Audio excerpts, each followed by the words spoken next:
Aeronautics. Meaning: aeronautics refers to the science or practice of designing, building, and flying aircraft. It encompasses all aspects of flight and the operation of aircraft.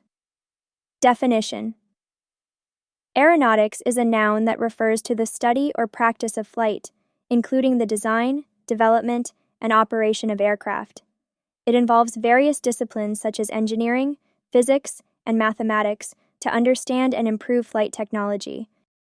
Examples in sentences. 1. He is studying aeronautics at a prestigious university. In this example, aeronautics refers to the field of study related to aircraft design and flight. 2. The company specializes in aeronautics and aircraft manufacturing. Here, aeronautics refers to the industry involved in creating and developing aircraft. English practice.